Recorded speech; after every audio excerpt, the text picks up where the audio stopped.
In 9.6, we will be translating and classifying conic sections. I've been talking about translating conic sections since we started graphing our conic sections, because every time I mentioned we're going to be at 0, 0 that day. Today's the day where we're going to take our conic sections and move them. So we're going to move the center away from 0, 0. We're going to move the center to HK, which hopefully are letters you recognize for our translations. We've been doing them all year long. Like it seems every chapter we do at least one of these, where if you have a function, solve for y, we move it to the right by subtracting from the x. We move it up or down by adding on the outside.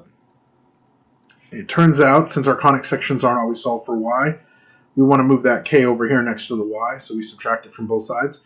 We're going to subtract from the y to move up and down, and we're going to subtract from the x to move left and right. And that'll put our center at hk. For example, we did circles. Now circles had their center at 0, 0, circles, and their equation was x squared plus y squared equals r squared.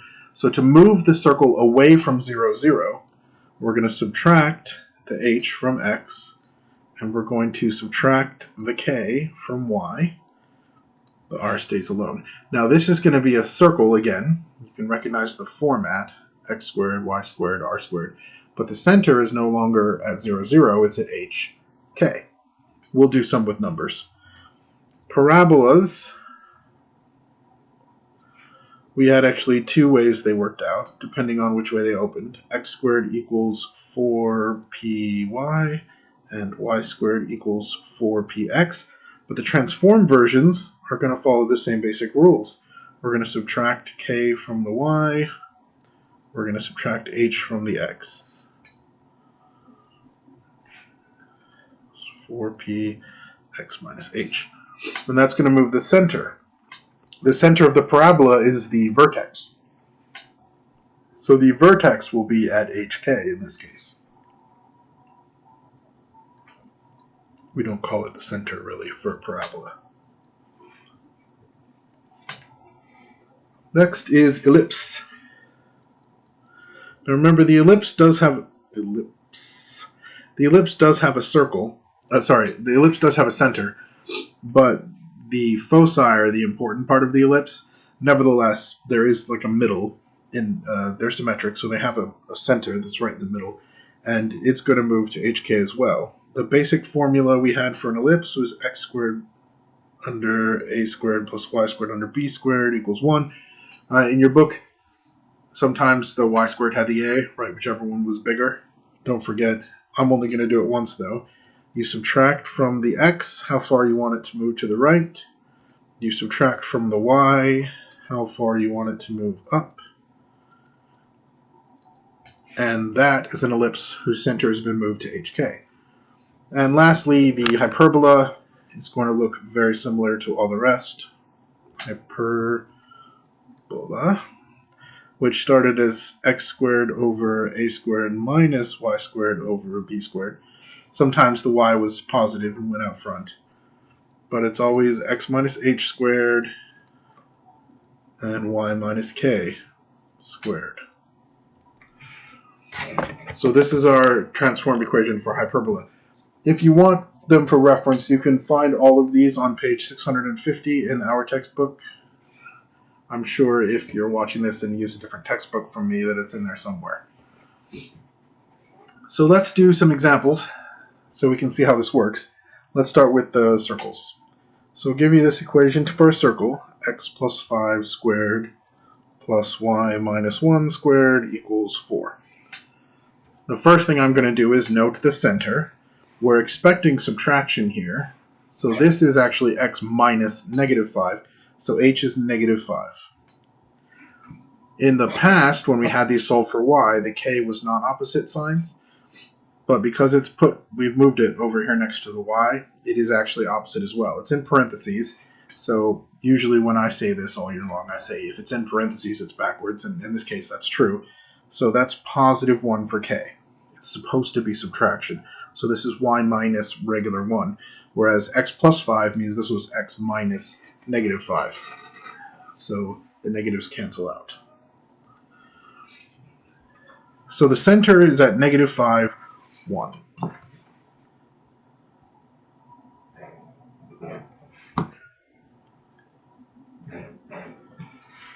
1, 2, 3, 4, 5, 1. There's my center. Now my circle has a radius. The radius is 2. This is 2 squared.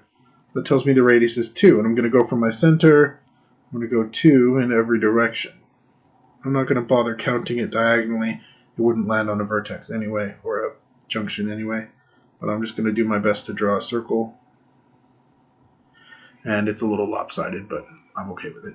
So this is a circle. I'm going to write out some points on the circle just for completion. -3, 1. 6, -7, 1. This is -5, 3. And -5, -1. With the center at -5, +1. So there's my circle. Note, I drew it the same way I would if it was at 0, 0. It's just moved. So all of my drawing is relative to this point instead of being relative to this point. Let's try a hyperbola. We did those most recently. X plus 2 squared over 9 minus y minus 1 squared over 16 equals 1. So this is a hyperbola. In this case, A is 3, B is 4, but it's been moved as well. H is -2, and K is +1. So the center, where I start counting from my box, is going to be at -2, 1. It's going to be 3 to the left, 3 to the right, 4 up and 4 down. That's going to give me my box, which I use to draw my asymptotes.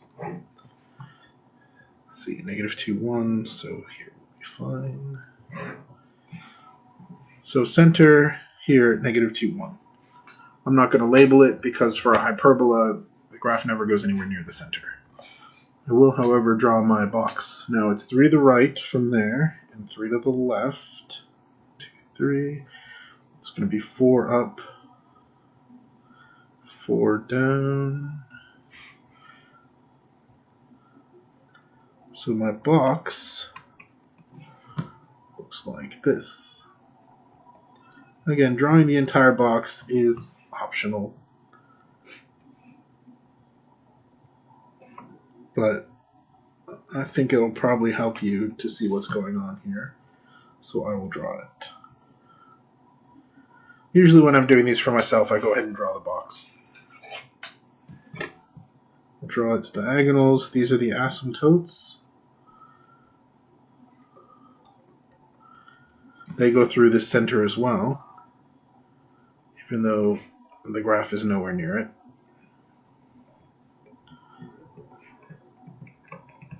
Since the x is the one that's positive, this parabola opens to the sides. So these are my vertices. +1, +1, and 1, 2, 3, 4. -5, +1. And my parabola goes up there, down there, up there, down there. There it is. The center has been moved to -2, +1. And then the parabola, we can structure it around -2, +1, just like we did when we learned them the first time. Let me draw a parabola.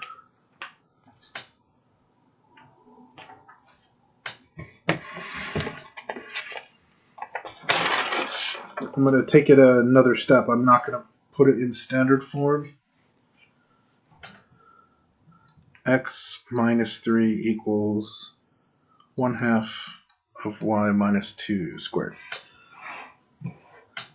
Now, if you didn't already know, if I hadn't already said parabola, when you look at this, you'd have to think about it a little bit. The thing that makes the parabola distinct from the others is that one of the variables, in this case y, is squared. The other variable is not squared. So this is a parabola. Since y is the one that's squared, this is a parabola that opens sideways. It's going to open right or left. There's a number being subtracted from y. That's got to be k. K is 2. And there's a number being subtracted from x, which has to be h. That's 3. The form I'm looking for here is y squared equals 4px. So I actually want to move this 1/2. I want to solve this for, I would solve it for y squared, but in this case we're using y minus 2 squared because the k stays here next to the y. So to get that by itself, I multiply by 2, and I have this. Remember, that means 2 has to equal 4p, which is what we learned in 9.2. If you don't remember, you can go back and check out that video. If that's true, then p is 1/2. So this is y minus 2 squared equals 4 times 1/2 times x minus 3. So we've got 2, 3 for our vertex, and p, our focal length here, is 1/2.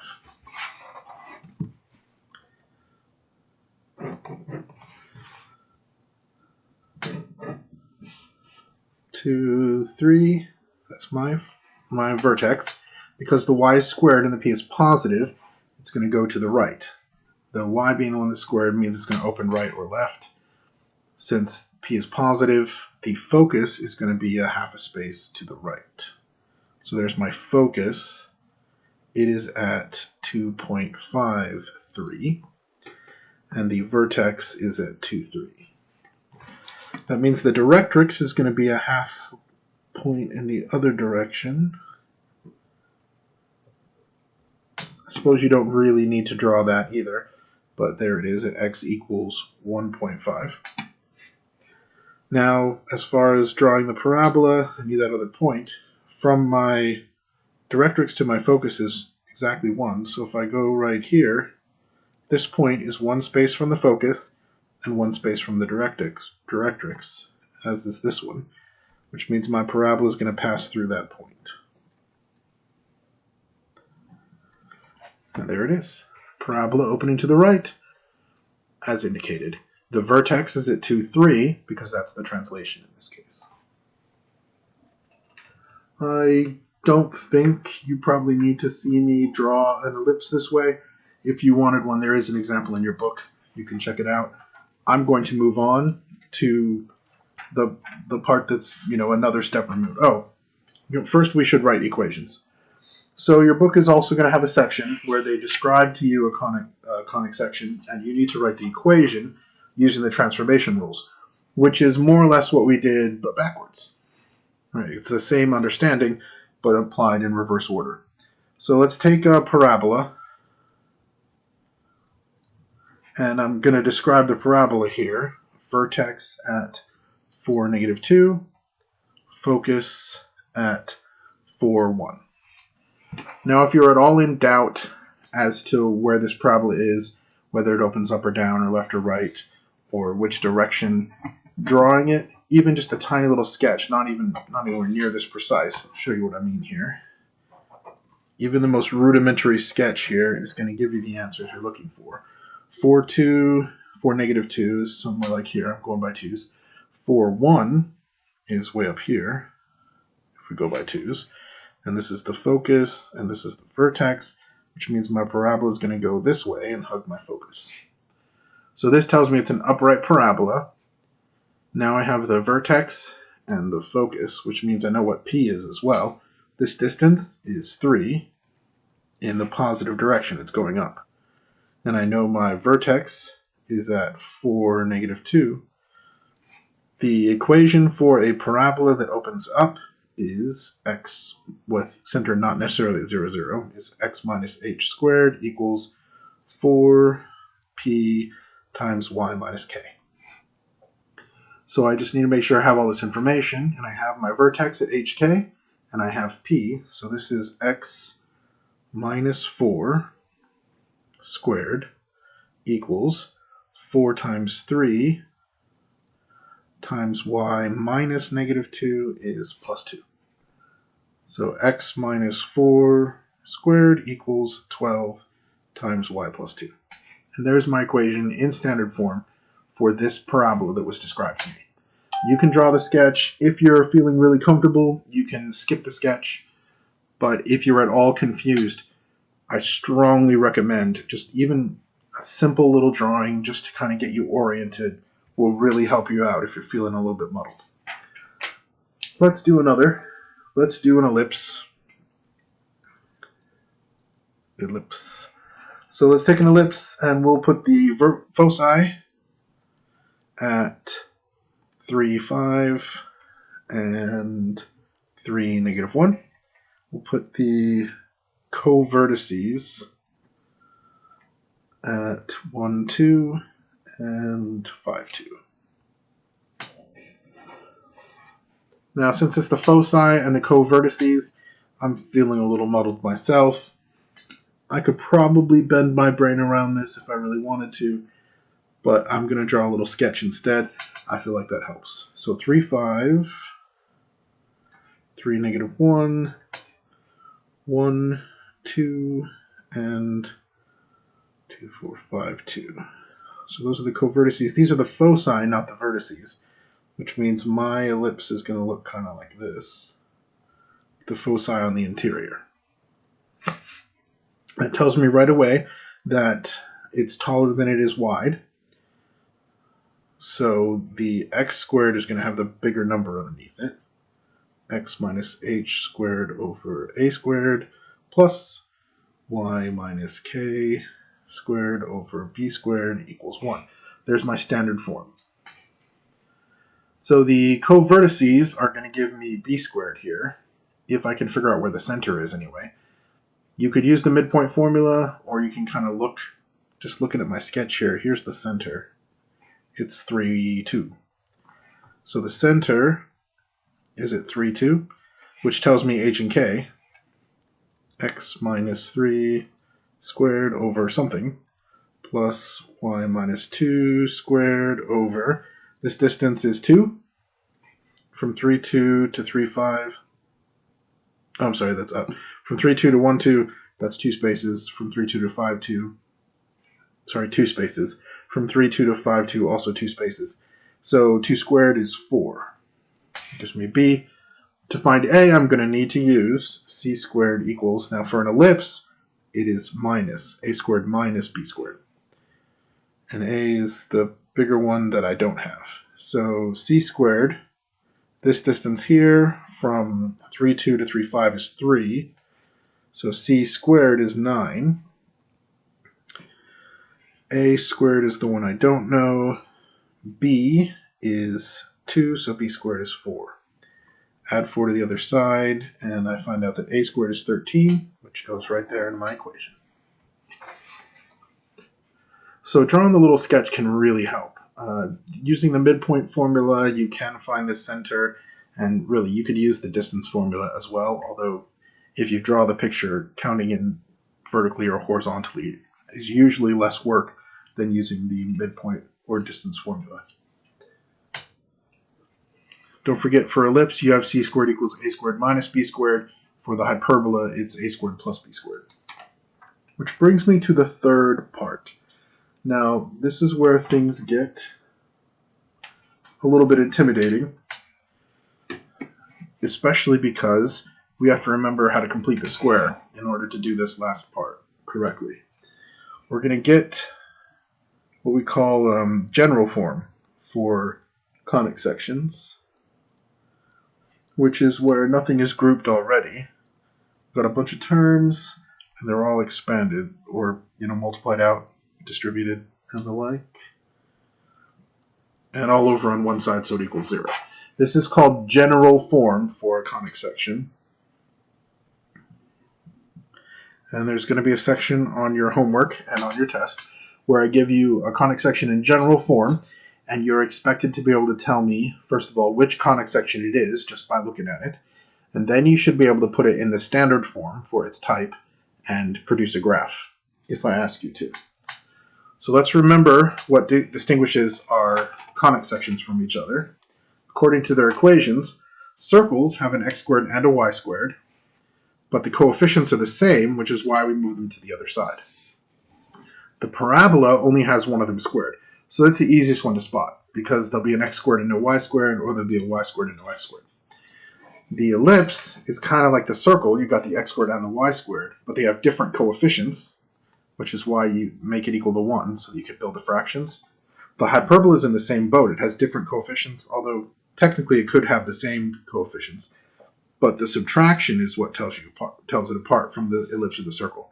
The circles and ellipses look the most the same because it's x squared plus y squared, but the circles have the same coefficient, ellipses not.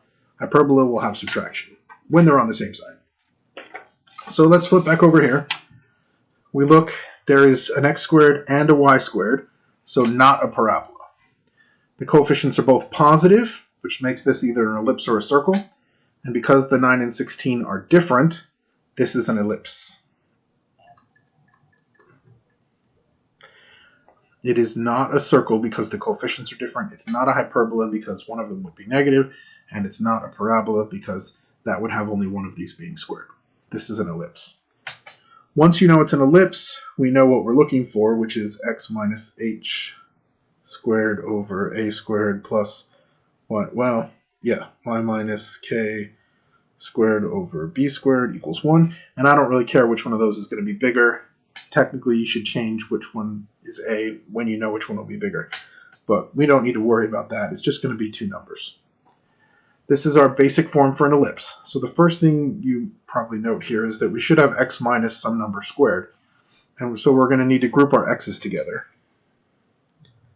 So 9x squared minus 18x. I'm going to leave some space here to complete the square.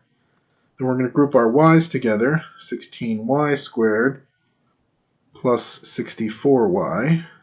And I'm moving the 71 way over to the other side. I will be dividing by 71. 71? Oh, it won't be 71 by the time I get there. But I will be dividing to make this 1 on the other side. That's going to be my last step. So, looking ahead, I need to factor out this 9 because I need the x all by itself in front. This becomes x squared minus 2x. And over here, I'm going to factor out the 16, which leaves y squared plus 4y. Now this is the step where I actually have to complete the square. And in case you've forgotten, you complete the square by filling in the third term. It's going to be just a number. And it's going to be half of the middle term squared.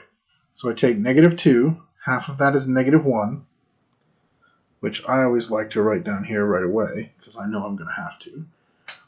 Which means this number was 1, because that's what makes the square. X minus 1 times x minus 1 is x squared minus 2x plus 1. And if you don't believe me, FOIL it times itself, and you'll see I'm right. It's always half the number in the middle, which goes down here, and its square is the missing piece.